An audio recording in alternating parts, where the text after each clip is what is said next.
First question जो इसका है, a symmetric thin biconvex lens is cut into 4 equal parts by 2 planes A, B and CD as shown in the figure.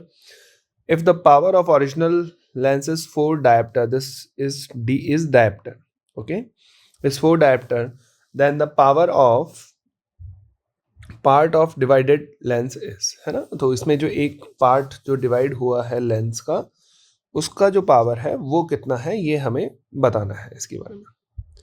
ठीक है, चलो ना। Basic पहली बात तो डायप्टर क्या होता है, it's a unit of optical power, है ना। डायप्टर क्या है बेटा, unit of optical power, okay. Basic जो डायप्टर होता है वो मीटर इनवर्स होता है। जो बेसिक जो डायप्टर फॉर्मूला है वो क्या है, मीटर इनवर्स है। साथ में dioptre for mirror, for Lenz पहले अपन बात करते हैं। फॉर लेंस जो पावर होता है वो होता है 1/f, और फॉर मिरर जो पावर होगा वो कितना होता है बच्चा, -1/f। ये याद रखना, ये बुक्स में कई जगह नहीं दे रखा है बट कुछ जगह यूज आ जाता है, ठीक है ना। तो पावर जो होता है मिरर का -1/f होता है, लेंसेज का 1/f होता है। ठीक, चलो आ जाओ अब क्वेश्चन पे आते हैं। तो बेसिकली हमें पावर की कैलकुलेशन करने के लिए फोकल लेंथ को का ध्यान रखना होगा। अब अकॉर्डिंग टू क्वेश्चन जो अभी हमारे पास है, लेट सपोज इसका फोकल लेंथ है f पूरे, है ना। इसको अपन सपोज करते हैं कि पूरे का जो पावर है, फोकल लेंथ है वो f है। अब कट करने के बाद फोकल लेंथ क्या होगा, तो आइए बेसिक्स देखते हैं इसके। 1/f जो हमारे पास बेसिक फॉर्मूला है वो क्या होता है, 1/f equals to mu -1 1/r1 -1/r2। ये हमारा लेंस मेकर फॉर्मूला है। इसी फॉर्मूले से हम फोकल लेंथ की कैलकुलेशन करते हैं। फर्स्ट ऑफ ऑल हम बात करते हैं हमारे इन्होंने जो हॉरिजॉन्टल कट करा है उसके हिसाब से। तो अगर ये हमारा लेंस है, इसको अगर हम हॉरिजॉन्टली कट करेंगे तो हॉरिजॉन्टली कट करने के बाद मेरे पास कुछ ऐसा सेक्शन बन रहा है। अब बेटा इस सेक्शन का अगर रेडियस r1 है और इसका r2 है, तो स्टिल इसका भी रेडियस r1 है और इसका भी रेडियस r2 ही रहेगा और म्यू भी सेम रहेगा। तो तीनों चीज़ें सेम, जिस पे फोकल लेंथ डिपेंड करती है, म्यू, रेडियस, सब सेम है। तो अगर इसका फोकल लेंथ f है तो इसका फोकल लेंथ भी f ही रहेगा, इसमें कोई चेंज नहीं आएगा। लेकिन अब हमने इसे वर्टिकली भी कट करा है, तो सर इसका फोकल लेंथ तो f था, अब मैंने इसको वर्टिकली भी कट कर दिया। जब मैं इसको वर्टिकली कट करूंगा तो मेरे पास रेडियस बदल गई। इस क्वेश्चन में हमारे पास बाई कॉन्वेक्स है, मतलब इक्यू कॉन्वेक्स है जिसके दोनों रेडियस सेम है। तो हमारे पास इसकी रेडियस r थी, इसकी रेडियस r थी। अब इसकी रेडियस अभी भी r है और इसकी रेडियस फ्लैट सरफेस हो गई, इसलिए हो गया इनफाइनाइट। ओके, तो जो मेरा ओरिजिनल लेंस था उसकी फोकल लेंथ f है, इसकी फोकल लेंथ f' मान लेता हूँ। तो पहले ओरिजिनल लेंस की फोकल लेंथ का फॉर्मूला लिखते हैं, 1/f equals to mu -1 1/r है ना, एक पॉजिटिव दूसरा नेगेटिव, डिवाइडेड बाय इसकी फोकल लेंथ, इस पे लेंस मेकर फॉर्मूला लगाते हैं, 1/f' mu -1 1/r -1/infinity। Mu -1 से म्यू -1 कैंसिल, f' कितना हो जाएगा, ऊपर वाली टर्म को सॉल्व करूंगा तो 2/r divided by 1/r, solve करने पर हमें f' जो है वो कितना हो जाएगा, 2f। तो हमारे पास जो फोकल लेंथ है वो फोकल लेंथ कितनी हो गई, डबल हो गई। ठीक है ना, हमारी जो फोकल लेंथ थी वो डबल हो गई। अगर फोकल लेंथ डबल हो जाएगी तो पावर हाफ हो जाएगा, है ना, क्योंकि बिकॉज पावर क्या है, हम क्या लिखेंगे, पावर इज, ये रहा हमारा formula, power is inversely proportional to f। तो 1/, पहले पावर 4 डायप्टर था, पहले पावर प्रीवियस पावर 4 डायप्टर। ठीक है, तो अपन नीचे ही इसको सॉल्व करते एक बार। पहले जो पावर था हमारे पास for original lens 4 dioptre, power divided by new power p dash equals to power is inversely proportional to focal length. Original focal length is f, new focal length is 2f. It get cancel out, then power is 2 diopter. So correct option is fourth. Okay.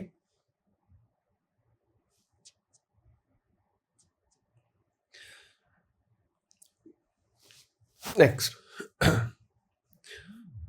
a small result spherical ball of mass m is dropped along a long vertical tube containing glycerine. The velocity of ball become constant after some time. Constant velocity means terminal velocity. Okay. Constant velocity से मेरा मतलब यहाँ पे क्या है बेटा, terminal velocity, मतलब question का मतलब if the density of glycerine is half of the density of ball, density of glycerine is half of the density of ball, then the viscous force acting on the ball will be, जो ball है उस पर कितना viscous force काम कर रहा होगा. Okay, first when we talk about terminal velocity, velocity is constant, और वेलोसिटी अगर कांस्टेंट होगी तो उस केस के अंदर हमारे पास नेट फोर्स जीरो होगा क्योंकि एक्सेलरेशन जीरो होगा, है ना. तो हम ये लिख सकते हैं at terminal velocity acceleration is zero.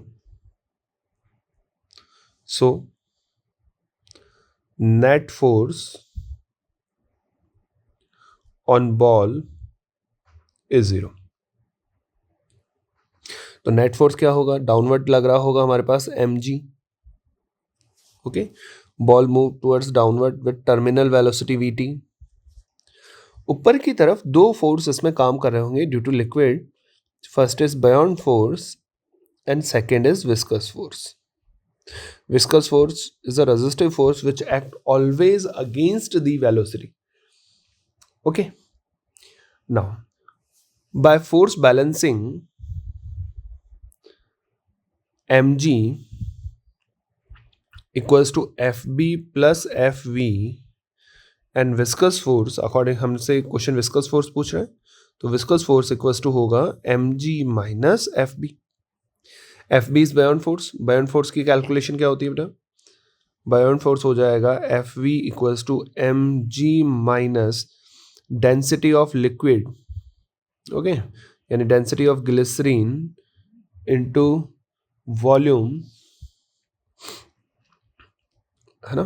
Beyond force हो जाएगा इनटू वॉल्यूम, वॉल्यूम अब पूरा डिस्प्लेस्ड है ना, इनटू जी, ये बायोंड फोर्स हो जाएगा.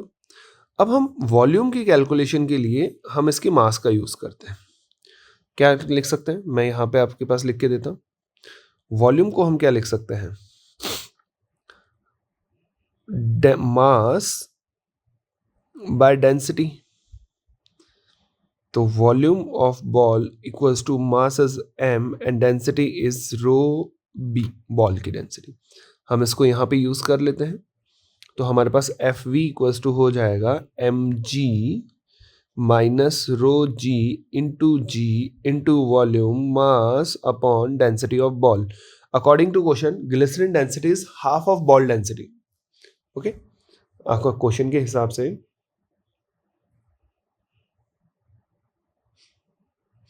क्वेश्चन के हिसाब से हमारे पास अकॉर्डिंग टू क्वेश्चन हमें दे रखा है density of ball is 2 time of density of glycerine. मैंने ऊपर लिखा होगा आपके पास.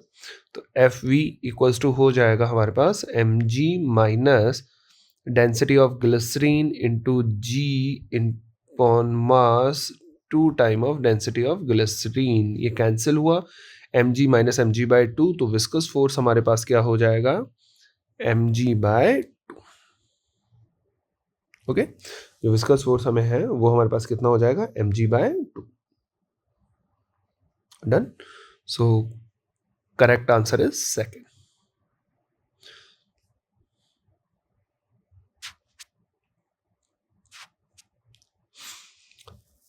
Next, the maximum percentage error, according to question, the maximum percentage error in measurement of density of wire, mass, radius, and length, and question asking about density. Now, density is mass by volume. Density, mass by volume. Volume is area into length. Area is pi r square into length. हम इसे fraction form में लिखेंगे तो del rho by rho equals to del m by m, power आगे आ जाएगा 2 del r by r plus del l by l. Maximum percentage error लिखना है तो हमेशा सब किस में लिखे जाएंगे? Plus k. Okay, now we use given data. Del rho by rho del m is 0.003 divided by mass is 0.60 plus 2 del r is 0.01 divided by 0.50 plus del l is 0.05 divided by 10. Okay, this gives us fraction error, है ना. यहाँ से हमें क्या मिलेगा? Fraction error मिलेगा. उसको percentage में कन्वर्ट करने के लिए हम किससे मल्टीप्लाई कर सकते हैं? 100 से मल्टीप्लाई कर सकते हैं. ठीक है, परसेंटेज में कन्वर्ट करने के लिए. Okay, when we solve this all problem, all calculation, the give correct answer is 5%. ठीक है, सिंप्लीफाई आप कर सकते हैं. बेसिक फॉर्मूला है परसेंटेज एरर का.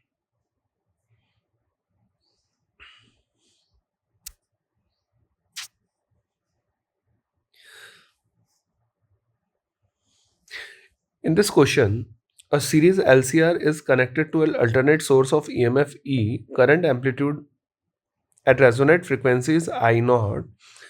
If the value of resistances R become twice the initial value, then the amplitude of current at the resonance will be. Okay. It's an LCR circuit problem. We have 3 elements: inductor, capacitor, and resistor connected to an source, AC source.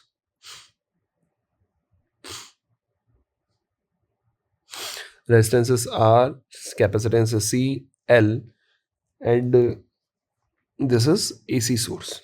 Okay. According to question, the given problem is about resonance problem. At resonance, current equals to V by Z minimum, and Z minimum is equals to R. So what we say? I naught equals to V by R simply, है ना. Now अगर हमने resistance को double कर दिया, resistance become R की जगह कितना हो गया? 2R. क्या इससे रेजोनेंस रहेगा या नहीं रहेगा? पहला क्वेश्चन दिमाग में आता है. रेजोनेंस रहेगा. रेजोनेंस कब नहीं रहता? जब L और C चेंज होते या फ्रीक्वेंसी ऑफ सोर्स चेंज होता है ना. हम L में चेंज करते तो शायद रेजोनेंस नहीं रहता, C में करते तो नहीं रहता, या फिर फ्रीक्वेंसी में चेंज करते. हमने इन तीनों को चेंज नहीं करा है. हमने ना इस पे चेंज करा है ना इसमें चेंज करा. हमने रेजिस्टेंस में चेंज करा. रेजिस्टेंस का करंट के ऊपर डिपेंडेंसी आएगी, फ्रीक्वेंसी नहीं बदलेगा, रेजोनेंस की कंडीशन चेंज नहीं होगी. ओके, ना तो अब हम क्या लिख सकते हैं? क्योंकि हमने देखो रेजोनेंस फ्रीक्वेंसी का जो फॉर्मूला है वो है 1/√LC, तो वो तो वही रहने वाला है. अब हमने अगर रेजिस्टेंस को डबल कर दिया तो हमारा नया करंट होगा V/2R. V/2R it means I equals to I0/2. Okay, I equals to कितना हो जाएगा? I0/2. So correct option is second.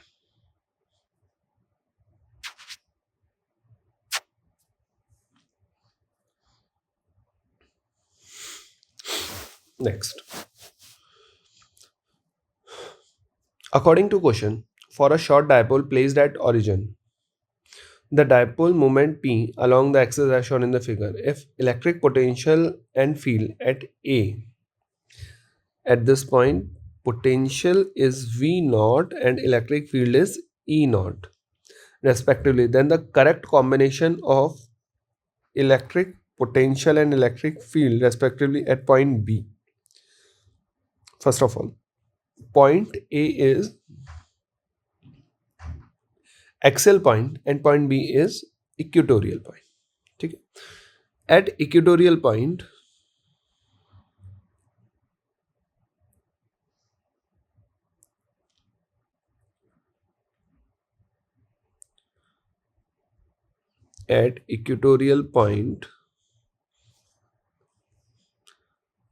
potential is 0 and electric field is Kp by Rq. At axial point,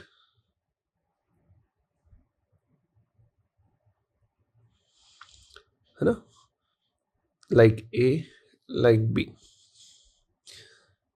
potential is Kp by R square and electric field is 2 Kp by Rq. Okay, so first point B is equatorial point and equatorial point पर जो potential होगा वो कितना होता है, 0 होता है. तो हमारे पास दो ऑप्शन तो वैसे ही कैंसिल हो गए. ठीक है, नाउ अब हमारे पास रह रहा है पॉइंट बी पे पोटेंशियल. तो हम दोनों इलेक्ट्रिक फील्ड, सॉरी, तो हमें लिख सकता है एट ई ए जो ई नॉट है according to question, E naught कितना होगा 2 Kp बाय आर क्यू. हम ई बी लिखते हैं, ई बी कितना होगा Kp by 2 Kp is cancel out, r cube is cancel and 2 का क्यूब हमारे पास होगा 8, सो इट्स 16, है ना. ऊपर जाके कितना हो जाएगा 16. तो E B equals to E naught by 16. Okay, E B कितना हो जाएगा हमारे पास ई नॉट बाय 16. तो so correct answer is third.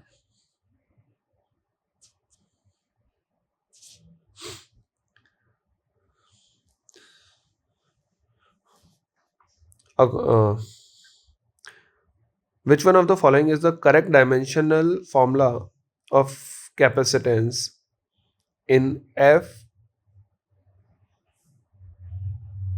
M, L, T and C? Mass, length and time and charge. ठीक है,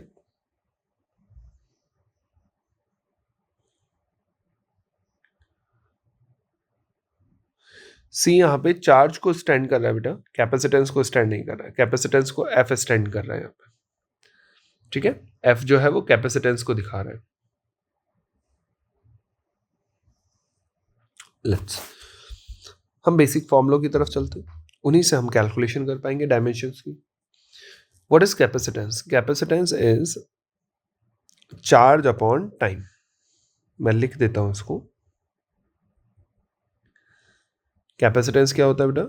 Q बाय V, है ना, sorry time कह रहे पोटेंशियल. कैपेसिटेंस क्या हो जाएगा हमारे पास? Charge upon potential. Now what is charge?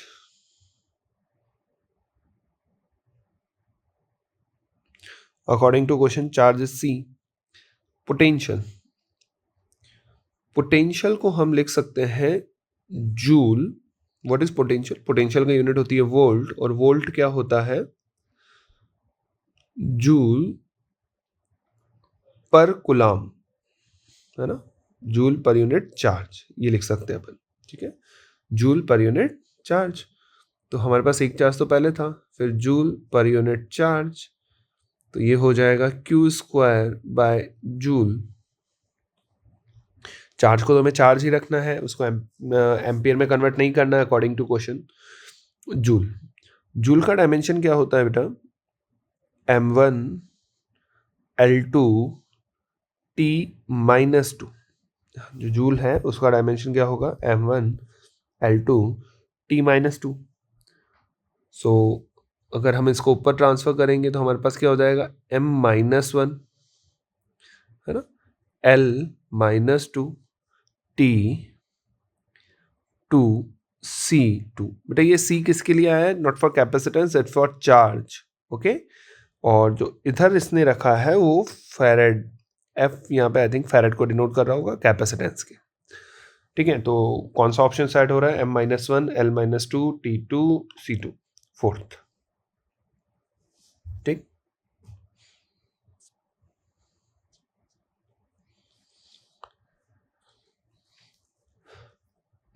an electron projected perpendicular to uniform magnetic field B move in a circle. The Bohr quantization is applicable and the radius of electronic orbit in first excited state is. What question says?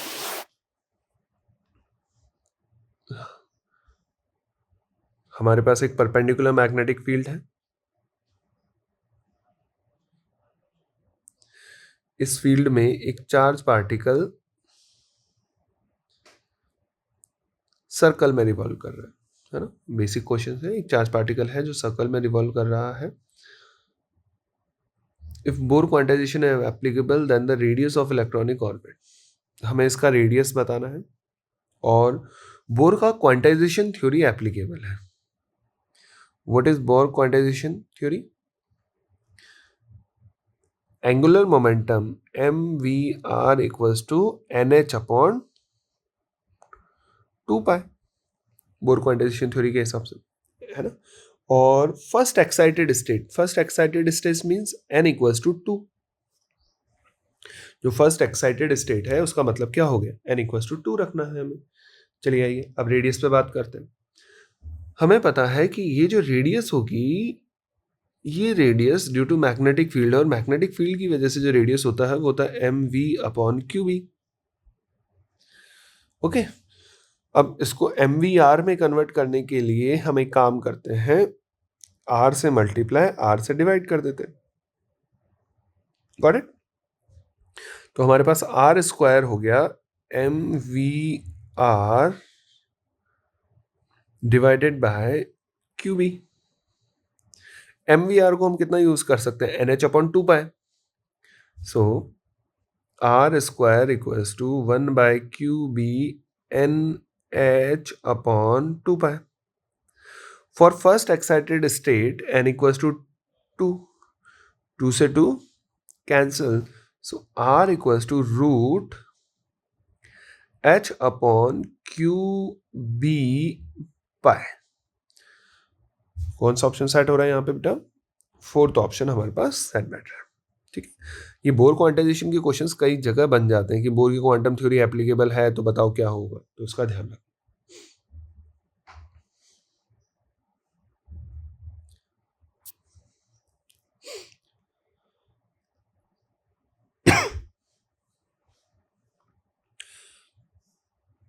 According to question, for a diatomic gas, gamma 1 is Cp by Cv for a rigid molecule, and gamma 2 Cp by Cv for another diatomic molecule but having the vibrational mode. Then which of the following option is correct? Cp and Cv are the specific heats. Okay. तो एक case में हमें vibrational mode को consider करना है और second case में हमें वाइब्रेशन मोड को कंसिडर नहीं करना है। तो देखो बेटा, ये सारी कैलकुलेशन डिग्री ऑफ फ्रीडम से चलती है। For first, only for rigid body जो डिग्री ऑफ फ्रीडम होगा डायटोमिक का 5 होता है, और जब वाइब्रेशनल मोड अगर अपन कंसिडर करते हैं तो डिग्री ऑफ फ्रीडम +2 हो जाता है, 5 + 2 यानी 7 हो जाएगा। ठीक है, तो गामा 1 कितना होगा? गामा 1 होगा Cp by Cv। What is Cp? Cv is f r by 2। okay, and what is Cp? Cp is f r by 2 plus r, यानी f by 2 plus 1। तो हम गामा 1 लिख सकते हैं। गामा 1 कितना होगा? Cp is 7। यहाँ पे अगर अपन वैल्यू पुट करेंगे गामा 1 के लिए, Cp f is 5, gamma 1 Cp by Cv, तो Cp इसका होगा हमारे पास 5/2 plus 7 r/2 divided by 5 r/2 cancel होके 7/5. For gamma 2 CV is 7 r/2 और यहाँ पर हमारे पास बनेगा 7 plus 2 9 r/2. After cancel 9/7. Okay. Now, which is greater? Gamma 1 by gamma 2. Gamma 1 by gamma 2 कितना हो रहा है? 7/5 divided by 9/7. So it's 49 divided by 45. So gamma 1 equals to 49/45 times of gamma 2. ये जो वैल्यू है वो मोर देन 1 है. More than value से 1 से मल्टीप्लाई कराने पर वैल्यू बढ़ती है. So it means gamma 1 is more as compared to gamma 2. Okay.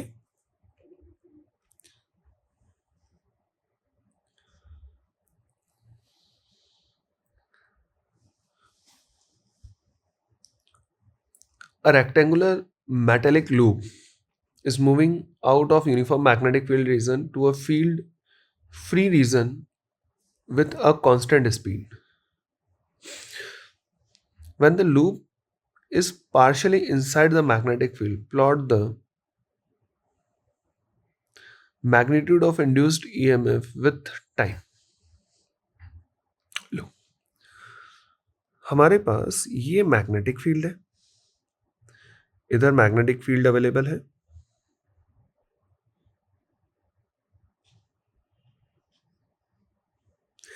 इसमें हमारे पास एक लूप है.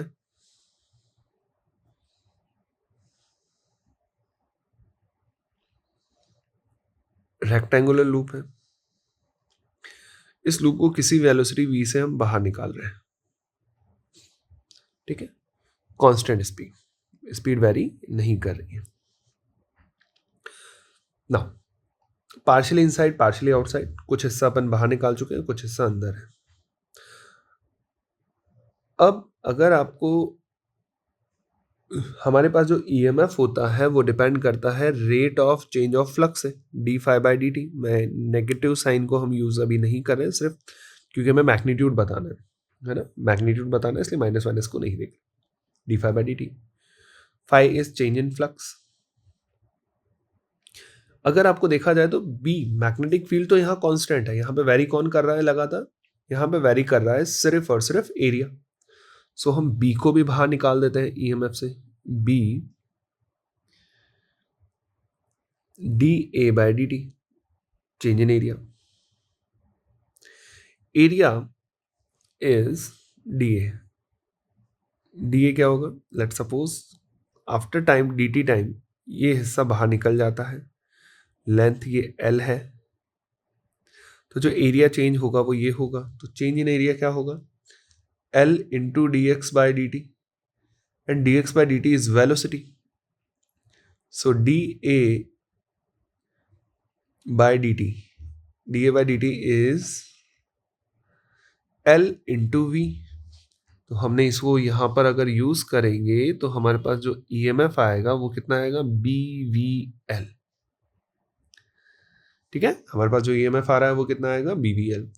BVL which is constant. Velocity constant है हमारे पास, मैग्नेटिक फील्ड कांस्टेंट है, लेंथ कांस्टेंट है. तो कौन सा ऑप्शन बनेगा? फोर्थ ऑप्शन बनेगा. इसको सोचने का एक दूसरा तरीका और है. आप अगर किसी अल्टरनेट मेथड से सोचना चाहें,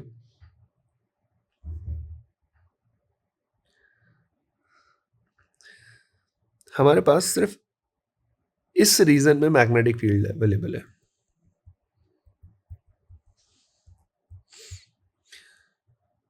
सो AB, BC, D. AB doesn't cut the magnetic fields. AB magnetic field को कट नहीं कर रहा है. ये बाहर है, ये भी मैग्नेटिक EMF जनरेट नहीं करेगा. ये भी बाहर है, ये भी कट नहीं कर रहा है. सिर्फ जो लाइन AB है, when the line AB move, it cut the flux regularly.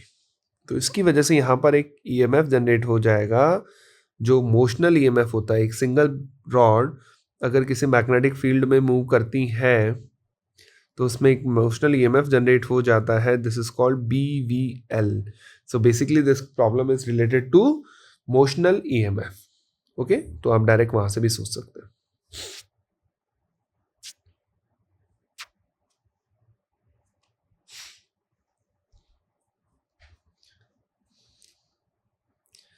Next,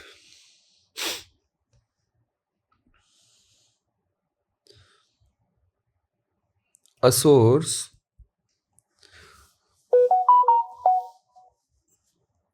of wavelength lambda is illuminated a metal surface. An electron is ejected with maximum kinetic energy of 2 electron volt. If the same surface is illuminated by a light source of wavelength lambda by 2, then the maximum kinetic energy ejected by the work function is 1 electron volt. Okay,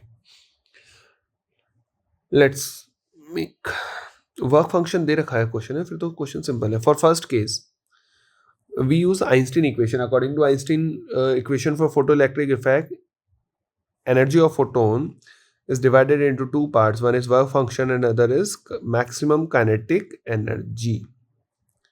है ना, ये क्या होता है हमारे पास? Work function. Okay, so what we can do for this, हम क्या कर सकते हैं इसमें?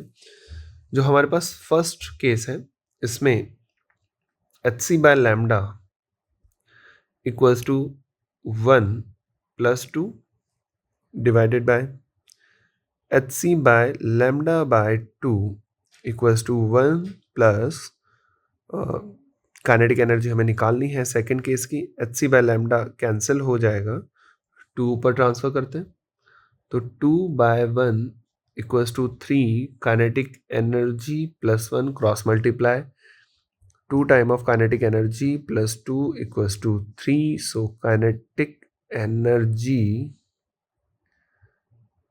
ये 2, oh sorry बेटा एक मिनट, यहाँ से मेरे से मिस्टेक हो गई. ये 2 यहाँ पे 1 ही रहेगा, ये 2 यहाँ ट्रांसफर होगा 2. So kinetic energy plus 1 equals to 6. So kinetic energy is 5 electron volt. Okay, so it's simple problem. Next, assertion is a simple pendulum is taken to planet of mass radius 4 times and radius 2 times respectively than Earth. The time period of pendulum remain same on Earth and that planet. Let's check.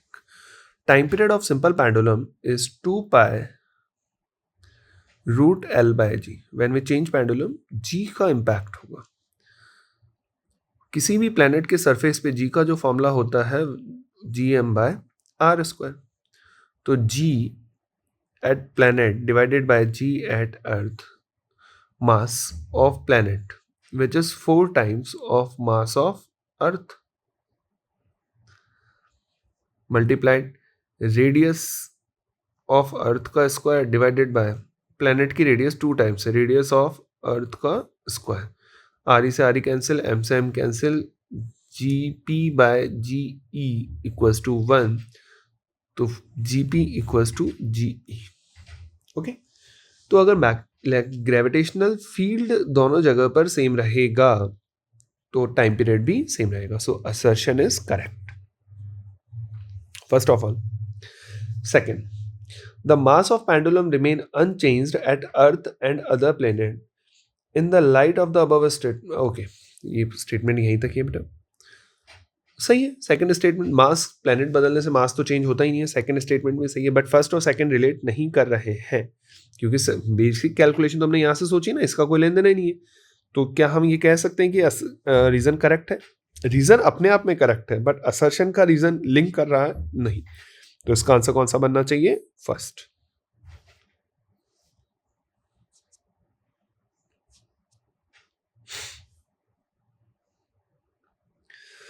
The torque due to force about the origin acting at a position vector is would be it's a simple question r cross F. यहाँ पे कुछ हमें सोचने की जरूरत ही नहीं है, origin के रेस्पेक्ट में पूछ रहा है.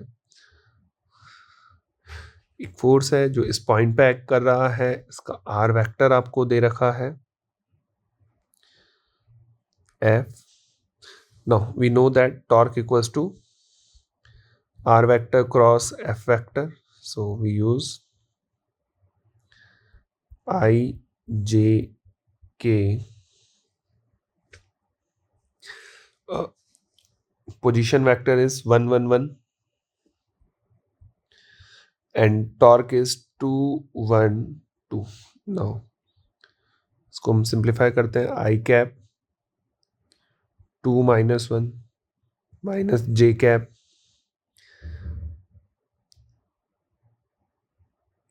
2 minus 2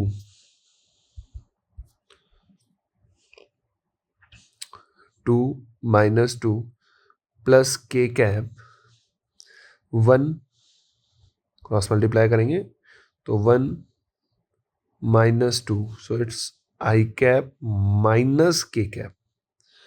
So the correct answer is third. Simple एक क्वेश्चन टॉर्क का direct formula base. Next, to obtain the given truth table the logic gate should be placed at G. इसको सिंप्लीफाई करने के लिए सबसे बढ़िया है ना, हम लॉजिक गेट ही बना देते, पूरा ट्रुथ टेबल ही इसका सॉल्व करते. A b bar b bar b bar and a, है ना.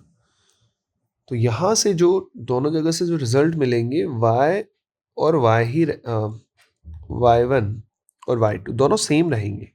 आप ध्यान से देखो तो जो रिजल्ट है वो दोनों बिल्कुल सेम रहने वाले हैं. ठीक है. सो अपन इसका ट्रुथ टेबल, क्योंकि ए बार बी बार और ये जो गेट है हमारे पास एंड गेट है ना, तो अपन इसका ट्रुथ टेबल बना सकते हैं आसानी से. अगर हम टीटी से जाएं थोड़ा आसान रहेगा, और अगर अपन वैसे कैलकुलेशन करेंगे तो टिपिकल रह सकता है ये क्वेश्चन, है ना. तो आ जाइए अपन टीटी से बनाते हैं. हमें क्या दे रखा है, ए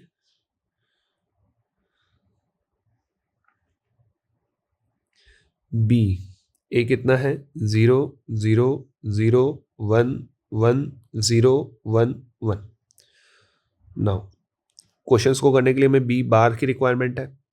यहाँ पे भी नॉट गेट है, यहाँ पे भी नॉट गेट है. तो बी बार के लिए हम क्या करेंगे, इसको रिवर्स कर दे 1 0 1 0. हम y1 और y2 की कैलकुलेशन करते हैं. एंड गेट है यानी डॉट काम करेगा. एंड गेट है ना हमारे पास, एंड गेट है तो हमारे पास डॉट काम करेगा.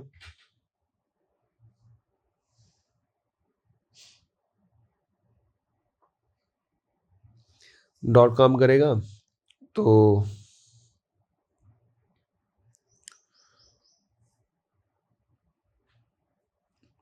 यहाँ पे y1 के लिए a dot B bar 0 0 1 0. y2 के लिए भी similar a dot B bar 0 0 1 0. Okay. अब जो रिजल्ट है y वो हमें गिवन है. अब 0 0 से 1, 0 0 से 0, फिर 1 1 से 0, और अकॉर्डिंग टू क्वेश्चन इससे 0 आना, इससे 1 आना चाहिए, इससे 0 आना चाहिए, इससे भी 0 आना चाहिए, और इससे फिर से 1 आना चाहिए, जो प्रैक्टिकली पॉसिबल नहीं, क्योंकि 0 0 से 1 आ रहा है तो 0 0 से फिर हर बार 1 आना चाहिए, है ना. तो ये चीज हम प्रैक्टिकली पॉसिबल नहीं है. तो आई थिंक ये क्वेश्चन का आंसर नहीं बन पाएगा, और ये क्वेश्चन बोनस था, है ना बेटा. क्वेश्चन नंबर 13 जो दिया गया था वो बोनस डिसाइड कर दिया गया था बाद में. तो अगर आंसर की मैं आपको आंसर दे रखा है तो वो गलत है. आई थिंक एंटी ने इसका आंसर नॉर गेट दिया था स्टार्टिंग में, बट ये नॉर गेट फॉर्म नहीं कर रहा है. एंटी ने जो स्टार्टिंग में इसको बनाया था वो नॉर गेट बनाया था, ठीक है। तो बट ये नॉर गेट को फॉर्म नहीं कर रहा है, ये क्वेश्चन बोनस था, ठीक है। तो इसमें ना जाए, छोड़ दें इस question.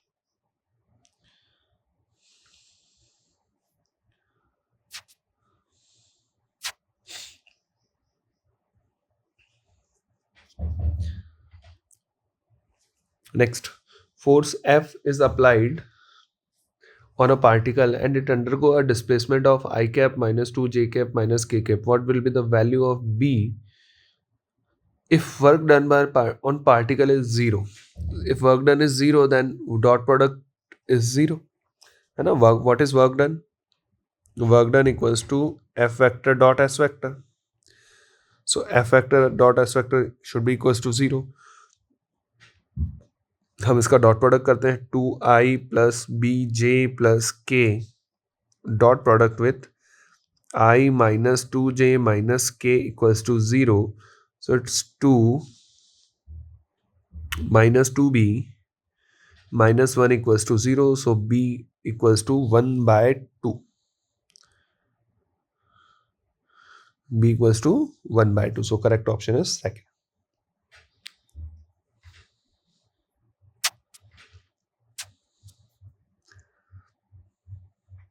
Next, assertion reason problem. In young double slit experiment, the fringes produced by red light are closer as compared to those produced by blue light. The fringes produced by the red light, देखिए बेटा, fringes पास में है या दूर है, इसका decision हम किससे कर सकते हैं? फ्रिंज विड्थ से, बीटा से। ब्राइट फिर डार्क, है ना, फिर डार्क फिर ब्राइट, तो इन दोनों के बीच का जो स्पेस होता है this is called fringe width, beta जिसे आप करते हो, ठीक है। तो बेसिकली हम बीटा से ये कैलकुलेट कर सकते हैं कि फ्रिंज विड्थ मतलब फ्रिंजेस पास पास है या दूर दूर। तो फ्रिंज विड्थ का फॉर्मूला क्या होता है? Lambda capital d by small D, okay. Fringe width का जो फॉर्मूला बनेगा वो क्या बन रहा है हमारे पास? Lambda capital d by small d, capital d same है, स्मॉल डी सेम है सबके लिए। तो मेन जो क्वेश्चन बन रहा है वो किससे? लैम्डा पे डिपेंड करेगा। तो beta is directly proportional to lambda. तो red light are closer as compare to blue light, red light का लैम्डा ज़्यादा होता है, तो रेड लाइट का जो स्पेस होगा वो भी फ्रिंज विड्थ क्या होगी? ज़्यादा होगी। फ्रिंज विड्थ ज़्यादा होगी तो उनके बीच का वो दूर दूर होंगी, है ना, स्पेस होगा, अवे होगा। तो पहला असर्शन गलत है। इसके हिसाब से red light are closer as compare to blue light, जबकि उल्टा है, ब्लू लाइट क्लोज होती है किसके कंपैरिजन में? रेड लाइट के कंपैरिजन में। Second, the fringe width is directly proportional to wavelength of light, it's true, है ना, बन रहा है हमारे पास। तो assertion is false and reason is true.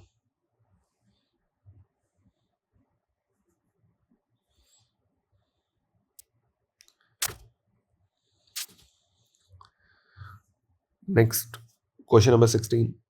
Next question. A ball of mass 100 gram is projected with velocity 20 meter per second at an angle of 60 degree with horizontal. The decrease in kinetic energy of ball during the motion from point of projection to highest point. Okay. We project a ball with speed 20 meter per second at an angle 60 degree और हमें kinetic energy का comparison करना है bottom पे और top पे।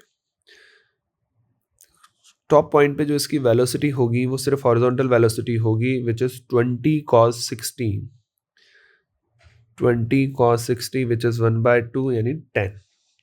सो kinetic energy at A divided by kinetic energy at B, decrease in kinetic energy, दोनों का चेंज बताना है कितना हुआ। तो kinetic energy at A half M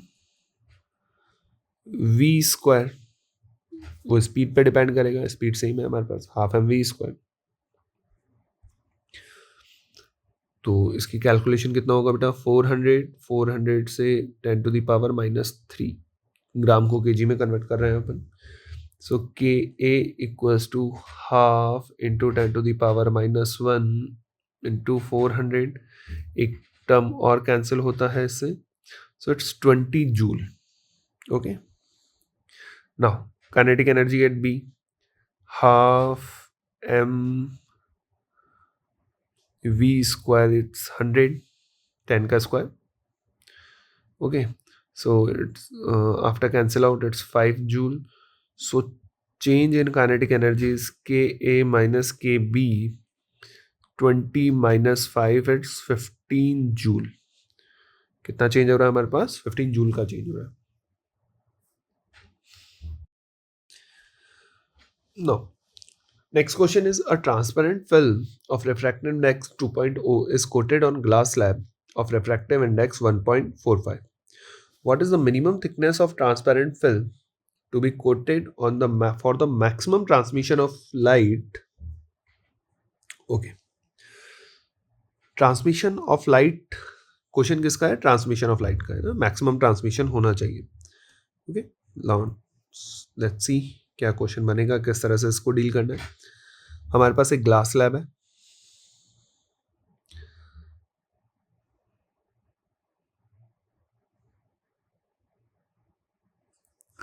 इसके ऊपर हमें एक कोटिंग करनी है. इस कोटिंग की थिकनेस कैसी हो कि जो ट्रांसमिशन हो वो मैक्सिमम हो. ठीक है, मैक्सिमम ट्रांसमिशन मींस, और किसी पर्टिकुलर लाइट की बात है, ग्रीन लाइट की है ना, तो क्या होगा, ये आया, कुछ पार्ट यहां से रिफ्लेक्ट हो जाएगा, फिर ये आएगा, फिर इसका एक पार्ट रिफ्लेक्ट होगा, रिफ्रैक्ट होगा, इस तरह से चला जाएगा. यहाँ पर भी कुछ ऐसा हो रहा होगा, ट्रांसमिशन हो रहा होगा, फिर आगे फर्दर प्रोसेस स्टार्ट रहेगा. वेव फर्स्ट, सेकेंड, थर्ड और फोर्थ. अगर वो रिफ्लेक्शन की बात करता तो हम फर्स्ट और सेकेंड रे को सोचते. अभी वो ट्रांसमिशन की बात कर रहा है तो हम थर्ड और फोर्थ रे को सोच रहे हैं. ये किसके लिए है? रिफ्लेक्शन के लिए अगर सोचते, और ये किसके लिए है? ट्रांसमिशन के लिए. अकॉर्डिंग टू क्वेश्चन, अभी हमारा क्वेश्चन ट्रांसमिशन का है. तो मैक्सिमम की बात कर रहा है. मैक्सिमम हमें कब मिलेगा? जब हमारे पास कौन सा इंटरफेरेंस होगा? कंस्ट्रक्टिव इंटरफेरेंस होगा. तो जो रे थर्ड है, इसने इसके अंदर म्यू सी के अंदर कितना ट्रैवल करा है? तो इसने थर्ड रे में जो एक्स्ट्रा ट्रैवल करा है वो ये है. जो डिस्टेंस इसने ट्रैवल करी वो ये डिस्टेंस ट्रैवल करी है, यानी म्यू इंटू टी. सब म्यू टी क्यों ले रहे हो? इंक्लाइंड है. क्वेश्चन ने बोला हम नॉर्मल इंसिडेंस कंसिडर कर रहे हैं, इसलिए ये टी है. फोर्थ रे ने कितना चला? First, second, third. तो ये कितना चल रहा है सर? 3 mu T. ठीक है, मैं म्यू किसकी बात कर रहा हूँ? कोटिंग वाले की बात कर रहा हूँ म्यू. अब हमें पता है कि हमें मैक्सिमा निकालना है तो हमें कंस्ट्रक्टिव इंटरफेरेंस कराना होगा. कंस्ट्रक्टिव इंटरफेरेंस का पाथ डिफरेंस लिखते हैं. थर्ड कितना चला? 3 म्यू टी. फोर्थ कितना चला? 3 म्यू टी. थर्ड कितना चल रहा है? Mu t equals to constructive interference है तो एन लैम्डा. Got it? तो यहां से 2 म्यू टी इक्वल्स हो जाएगा हमारे पास एन लैम्डा. टी की वैल्यू आएगी n lambda by 2 mu. Okay बेटा, इसके अंदर हमें ट्रांसमिशन की बात करी है इसलिए हमने थर्ड और फोर्थ को सोचा है सिर्फ. अब पार्ट डिफरेंस हमें लेना होगा, तो थर्ड वाला सिर्फ एक बार चला है. फोर्थ वाली वेव यहां से आती हुई यहां से आती हुई यहां तक आई, यानी 3 टाइम्स चला, इसलिए 3 mu T. For T minimum हमें एन की वैल्यू 1 लेनी होगी. तो टी मिनिमम कितना हो जाएगा मेरे पास? Lambda by 2 mu. हमें लैम्डा ग्रीन लाइट का कैलकुलेट करना है, तो 550 इंटू 10⁻⁻9 डिवाइडेड बाय 2 इंटू 2 यानी 4. It will be near by 137.5 into 10⁻⁻9 metre. Nanometre में लिखेंगे तो कितना आएगा? 137.5. ओके.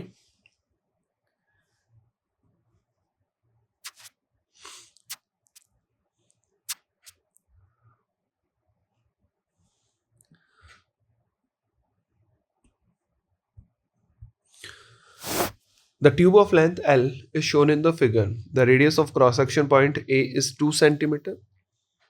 यहाँ पर है 2 सेंटीमीटर रेडियस है, और यहाँ पर जो रेडियस है वो 1 सेंटीमीटर है.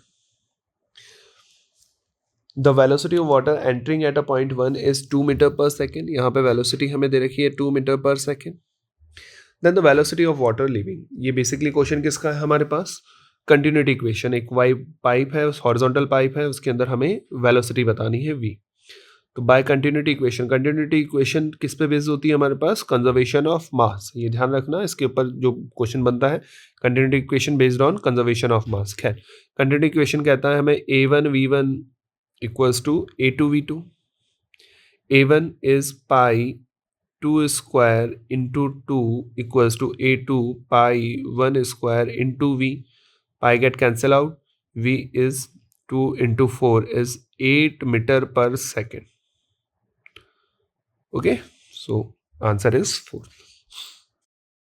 Next, given the statements for a certain thermodynamics variable, internal energy, volume, mass are extensive variables. Okay, basically question extensive और इंटेंसिव वेरिएबल्स के बारे में बात कर रहे हैं ना.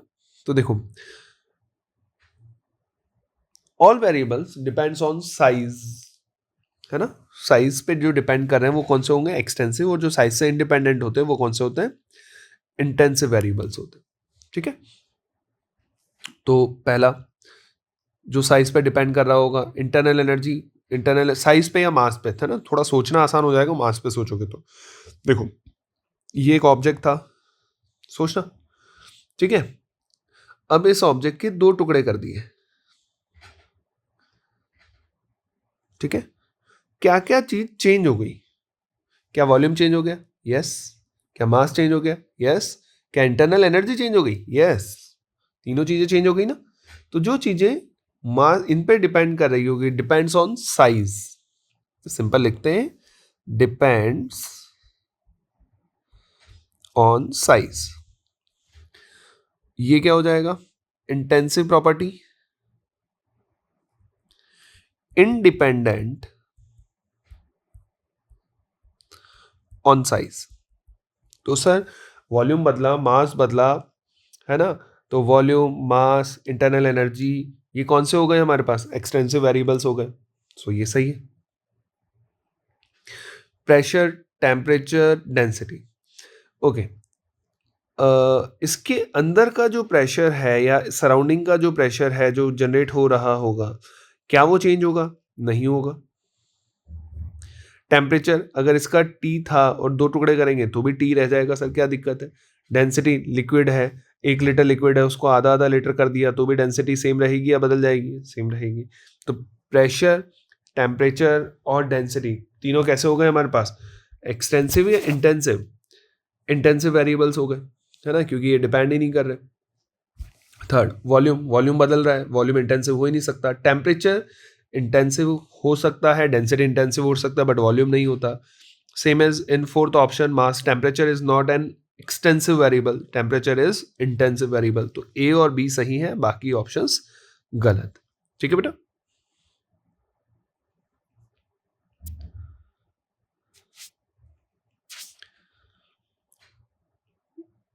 Next, a body of mass 100 gram is moving in a circular path of radius 2 meter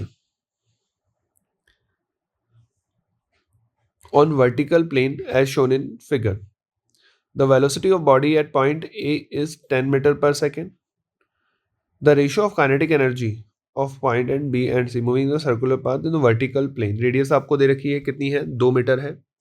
ठीक है. मास दे दिया और आपसे काइनेटिक एनर्जी का रेशियो पूछ रहा है पॉइंट बी और पॉइंट सी पर. देखो, काइनेटिक एनर्जी का 90-30, ये वाला एंगल कितना रह रहा होगा? 60 डिग्री. काइनेटिक एनर्जी का रेशियो बेसिकली स्पीड पे डिपेंड करेगा और हमें यहाँ पर जो स्पीड दे रखी है वो कितनी है? 10 मीटर पर सेकेंड अकॉर्डिंग टू क्वेश्चन. तो हमें बी पॉइंट पर स्पीड निकालनी होगी, हमें सी पॉइंट पे स्पीड निकालनी होगी. तो स्पीड की हेल्प से अपन कैलकुलेशन करेंगे और कैलकुलेशन से हमें आगे की कहानी का आइडिया लगेगा. चलिए आइए पहले कैलकुलेट करते हैं. Speed at point B. मैं डायग्राम को वापस ड्रॉ कर रहा हूं.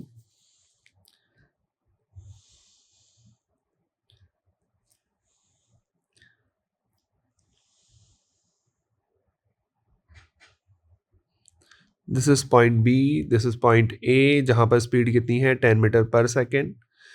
ये कितनी हाइट पर चला गया है, ये एंगल कितना देखा है 30 डिग्री, है ना, ये एंगल 30 डिग्री है। तो हमारे पास ये जो हाइट, ये जो डिस्टेंस होगी, दिस इज ये डिस्टेंस आर है, रेडियस, यहाँ से यहाँ की डिस्टेंस रेडियस की इक्वल होगी, ये कॉस में आएगा। तो हम जब इसकी कैलकुलेशन करेंगे तो cos 30 कितना होता है √3/2, तो √3/2 equals to x upon r, तो x की वैल्यू आ गई √3/2r। Okay, now by conservation of energy at point A and B,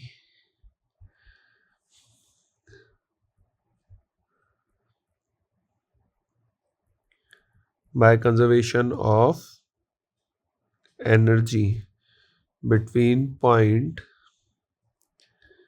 A and B, point A पर कितना होगा half mv²। Okay, lowest point पे हम पोटेंशियल 0 कंसिडर कर रहे हैं, टॉप बी पॉइंट पे half mvb² plus mgh, h इससे कितनी हाइट अचीव करी है ये वाली डिस्टेंस, तो ये कितना होगा r-x, तो हम यहाँ पे लिख लेते हैं अभी तो r-x।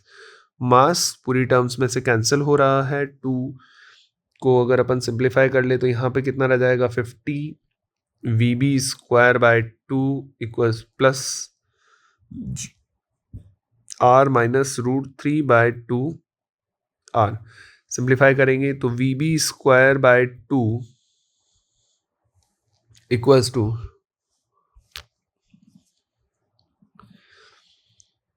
हमारे पास कितना हो जाएगा 50 minus gr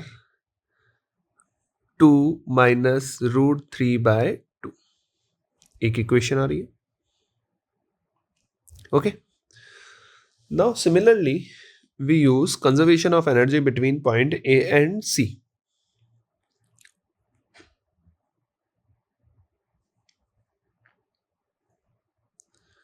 This is point C, point A, ये जो एंगल बन रहा है, ये एंगल कितना आ रहा है बेटा आपका 60 डिग्री। यहाँ की स्पीड मुझे कैलकुलेट करनी है vc, और ये हाइट हम कैलकुलेट करेंगे तो कॉस में 60 डिग्री यानी r/2, ये कितना हो जाएगा r। Again conservation of energy between A and C, so half mv²,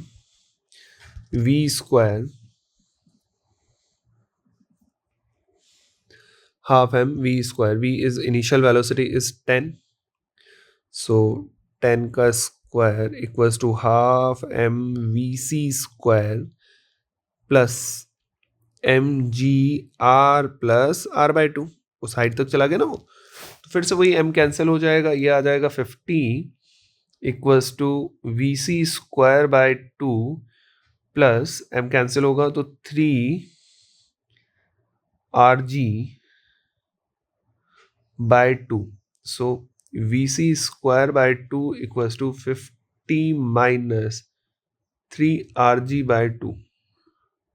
okay, तो हमारे पास दो इक्वेशन हो गई।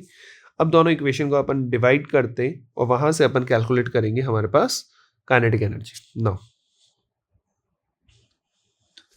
Kinetic energy at b divided by kinetic energy at c, half mvb का square divided by half mvc का square, half m से half m cancel कर देंगे तो kb divided by kc equals to vb²/2 divided by vc²/2 kinetic energy at b divided by kinetic energy at C.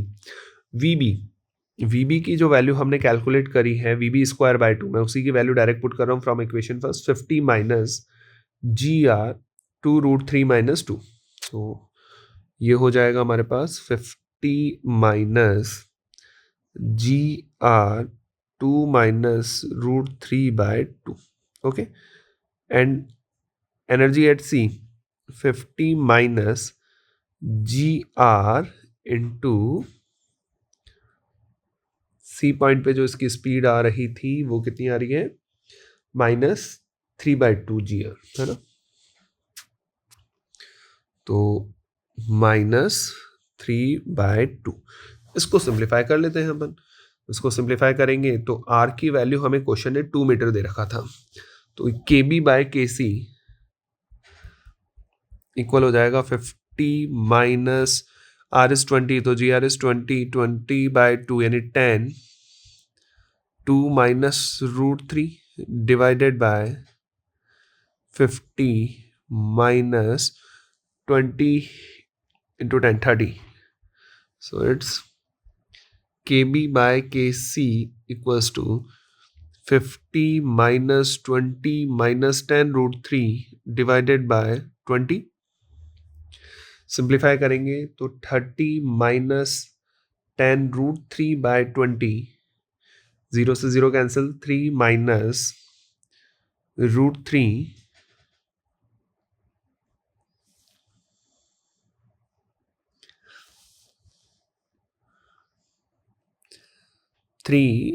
Minus √3/2,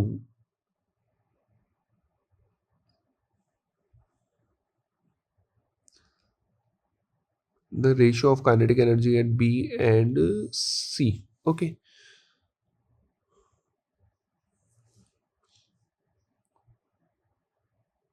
rationalise करते हैं, √3 से multiply, √3 plus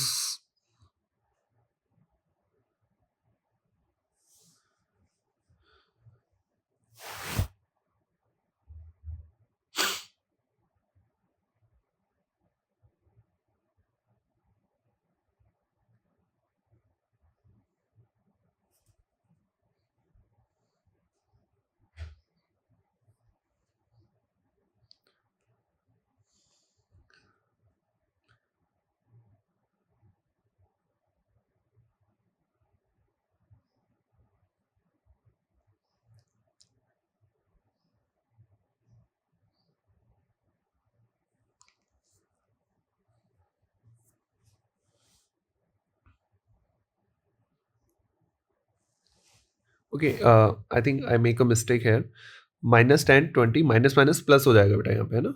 तो ये प्लस 10√3, 30 प्लस 10√3/20, तो इसको सिंप्लीफाई करेंगे तो प्लस आएगा, हमें आगे सॉल्व करने की रिक्वायरमेंट नहीं आएगी, सीधा आंसर मिल जाएगा हमें, कौन सा, थर्ड ऑप्शन। ठीक है, आई मेक मिस्टेक, वो नेगेटिव साइन का मिस्टेक हो गया। तो ओके बेटा, चलिए next.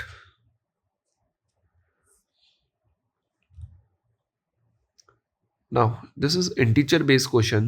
A proton is moving undeflected in a region of crossed electric and magnetic field at a speed of 2 into 10 to the power 5 meter per second. When the electric field is switched off, the proton move along a circular path of radius 2 centimeter. The magnitude of electric field is x. Okay.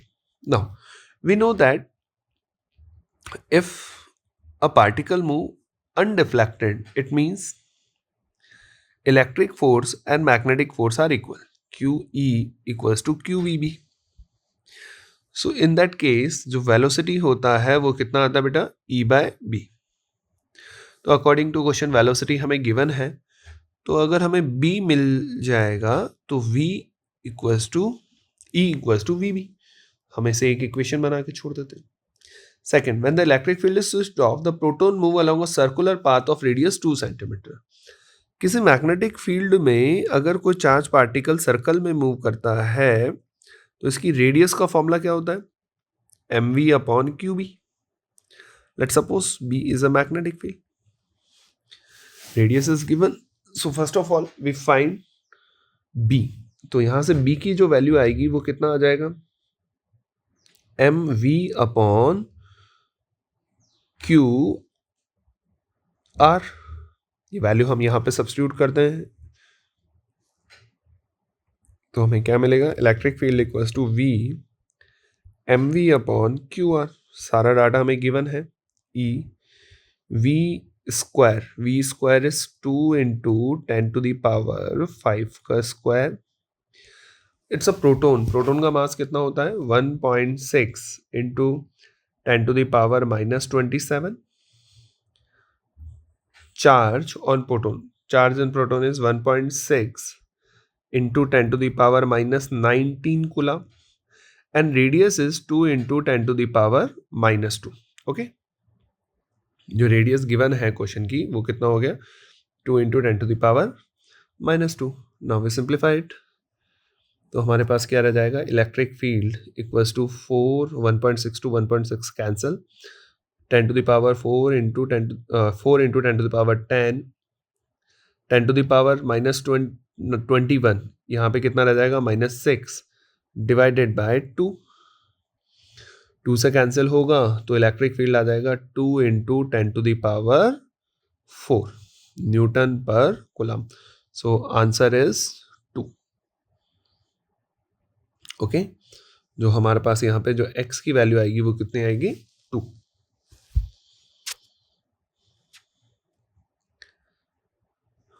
To long parallel wire x and y separated by distance 6 centimeter carry a current of 5 ampere and 4 ampere respectively in opposite direction as shown in the figure. The magnitude of resultant magnetic field at point P at a distance 4 centimeter from the y is x into 10⁻⁻5 Tesla. The value of x is stick permeability of medium. Okay,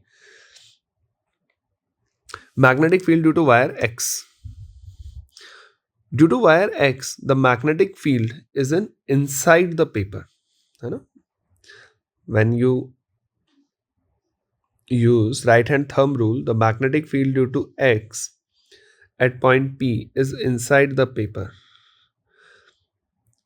and magnetic field at point y at P is outside the paper. Use right hand thumb rule. Okay, use right hand thumb rule. So due to wire x, the magnetic field is inside, and due to y, magnetic field is outside. So due to wire x, the magnetic field is mu naught I upon 2 pi. The total distance is 10 centimeter. So 10 into 10⁻⁻2. Magnetic field due to y is mu naught, current is 4 ampere, 2 pi into 4 into 10⁻⁻2. Okay, now we simplify it. So b जो होगा वो दोनों का subtraction होगा, by minus bx। हम value put करते हैं तो b की वैल्यू हो जाएगी by mu naught upon 2 pi into 10⁻⁻2 common आ जाएगा दोनों टर्म से। अंदर जो टर्म रह रही है वो रह रही है 4 डिवाइडेड बाय 4 y की, बाकी सब बाहर है। यहाँ पे रहेगा -5 इंटू 10, है ना, डिवाइडेड बाय 10। बाकी टर्म्स, रिमेनिंग टर्म्स मैंने बाहर निकाल दी। ठीक, तो इसको सिंप्लीफाई करेंगे तो ये आ जाएगा 1 - 1/2, so it's 1/2। Mu naught is 4 pi into 10⁻⁻7 divided by 2 pi into 10⁻⁻2 into 1/2। Cancel करेंगे तो ये पूरी तरह से कैंसिल हो जाएगा। b की वैल्यू आएगी 10⁻⁻5 टेस्ला। अब अकॉर्डिंग टू क्वेश्चन जो हमें वैल्यू दे रखी है x इंटू 10⁻⁻5 टेस्ला, सो x की वैल्यू कितनी होगी यहाँ पे 1। ओके,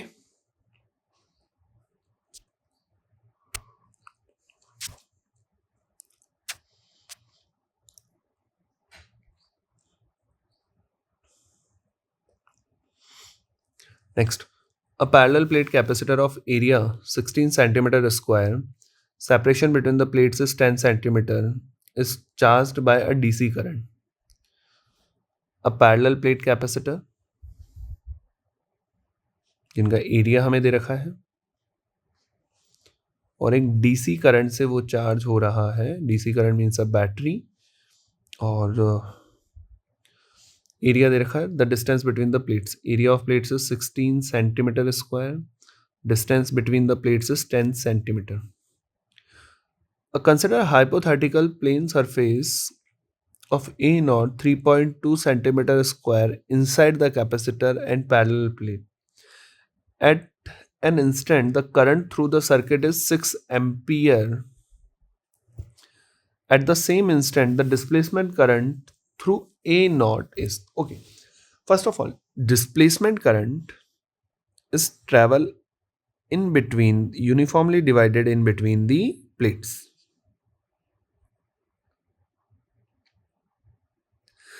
डिस्प्लेसमेंट करंट पूरी तरह से यूनिफॉर्मली डिवाइड होता है और हमें ये भी पता है जंक्शन रूल लगाएंगे तो कंडक्शन करंट और डिस्प्लेसमेंट करंट सेम होता है। तो जो टोटल करंट है वो इस पूरे एरिया में डिवाइड हो गया। अब हमें सिर्फ इतने से एरिया का निकालना है तो हमारे लिए आसान हो गया कि हमारा टोटल करंट आई डैश जो क्वेश्चन पूछ रहा है उसका आंसर निकालो। टोटल करंट कितना है 6, कितने एरिया में डिवाइडेड है 16 सेंटीमीटर स्क्वायर और हमारा जो एरिया है इट इज 3.2 सेंटीमीटर स्क्वायर। ये कैंसिल करेंगे तो 5 टाइम जाएगा। ओके इसको जब अपन कैंसिल कर रहे हैं तो ये कितना जा रहा है 5 टाइम जा रहा है। तो I dash is 6/5 ampere. Ampere को मिली एम्पियर में कन्वर्ट करना है तो मल्टीप्लाइड बाय 1000 है ना भाई। मिली एम्पियर हटाते हैं तो मल्टीप्लाइड बाय 10⁻³ इस पर लगाना है। तो हमें क्या करना होगा I dash equals to 6/5 into 1000 milliampere. 5 से जब इसको कैंसिल करेंगे 200 times then I dash equals to 1200 milliampere. So please remember जो मैग्नेटिक फील्ड होता है जो डिस्प्लेसमेंट करंट होता है वो उस पूरे में डिस्ट्रीब्यूट हो जाएगा। इसमें से आपको एक क्वेश्चन और बन सकता है, मैं आपको बना के देता इसी क्वेश्चन को सेम आगे बढ़ाता हूं। ये जो प्लेट्स हैं इन प्लेट के सेंटर से अगर एक डिस्टेंस हम ले लें किसी डिस्टेंस के ऊपर मैग्नेटिक फील्ड कितना होगा इसकी कैलकुलेशन अगर करनी हो तो हम इसको किससे कंपेयर करेंगे? कंपेयर करेंगे सॉलिड करंट कैरिंग सिलेंडर। ये क्वेश्चन पूछ सकता है आपसे कि साहब यहाँ का करंट था वो इस पूरे के अंदर डिस्ट्रीब्यूट हो गया, इस पूरे के अंदर डिस्ट्रीब्यूट होने के बाद में किसी पॉइंट पर अगर मैग्नेटिक फील्ड पूछेगा तो उसको कंपेयर किससे कर लेंगे? सॉलिड करंट कैरिंग सिलेंडर से, क्योंकि उसमें भी करंट यूनिफॉर्मली डिवाइड है और उसका फॉर्मूला आपने करा है। ठीक है, सो मेन क्वेश्चन तो यहीं पे फिनिश था, आप इससे कर सकते हैं।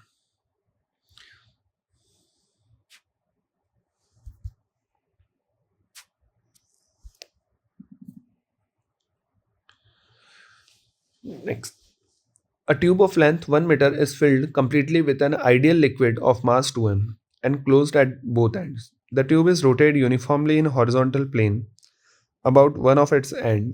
If force exerted by the liquid on the other end is F, then the angular velocity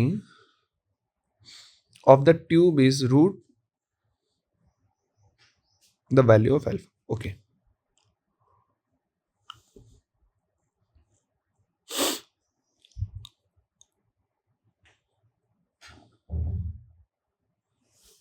लो, हमारे पास एक ट्यूब है,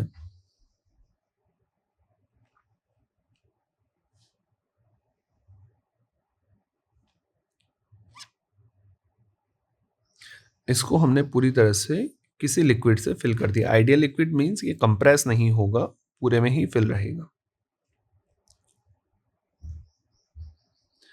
और हम इस प्लेन के अबाउट इसको रोटेट करते हैं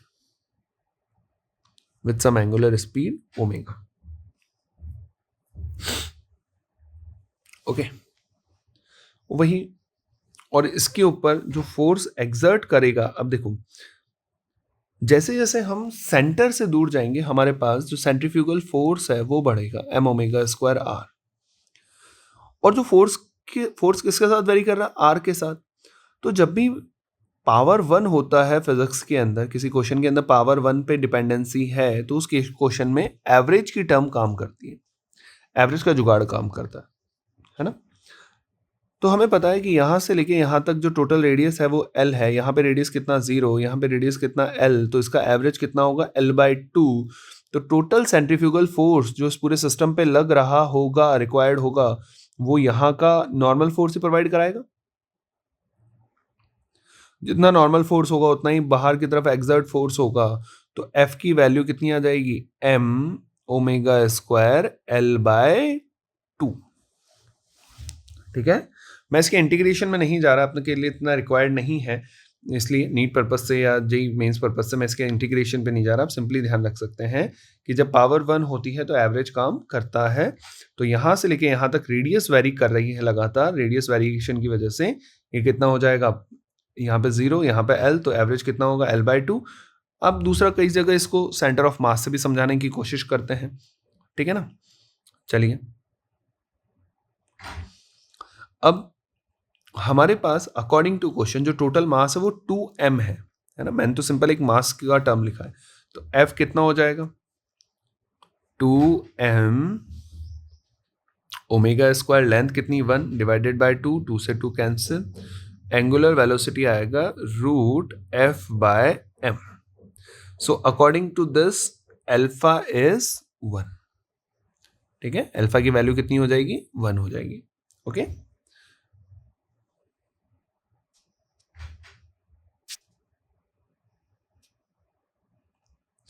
the net current flowing in the given circuit is, okay, हमें एक सर्किट दे रखा है, हमें इसका नेट करंट हमसे जानना चाह रहा है कि इस पूरे सर्किट का नेट करंट कितना होगा। फर्स्ट ऑफ ऑल देखो, जिस ब्रांच के अंदर कैपेसिटर होगा उस ब्रांच का करंट 0 होगा, है ना। हम इसको सिंप्लीफाई कर भी लें तो भी हमें इतना कोई रिक्वायर्ड नहीं होगा। आप अगर करना चाहोगे तो आपको दिखेगा कि यार इन दोनों का रिजल्ट कितना है, 5, ये 5, ये 5 और ये 8, तीनों किस में है, पैरेलल में है। तो इन तीनों की जगह मैं मानता हूं कि इन तीनों का रिजल्टेंट कुछ R है ना। अभी मैं एज्यूम कर रहा हूं R, और एक नया डायग्राम बनाता हूं सिर्फ आपका कंफ्यूजन दूर करने के लिए, वरना आप डायरेक्ट भी सोच सकते हो, लेकिन कोई कंफ्यूजन ना हो हमें, इसके लिए मैं मान रहा हूं कि इन तीनों का रिजल्ट अभी कुछ R आ रहा है।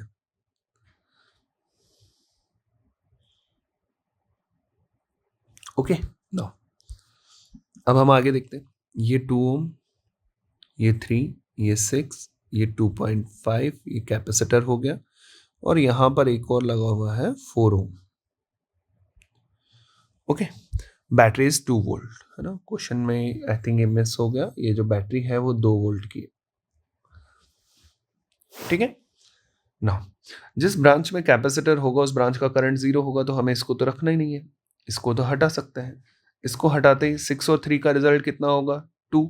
मैं और सिंप्लीफाई करता हूँ इसको, क्वेश्चन को, 6 और 3 की जगह कितना आ जाएगा, 2।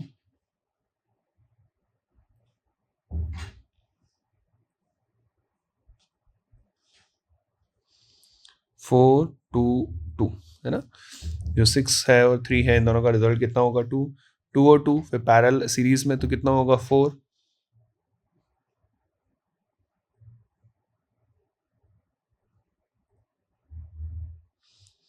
4 और 4 का रिजल्ट कितना होगा, 2।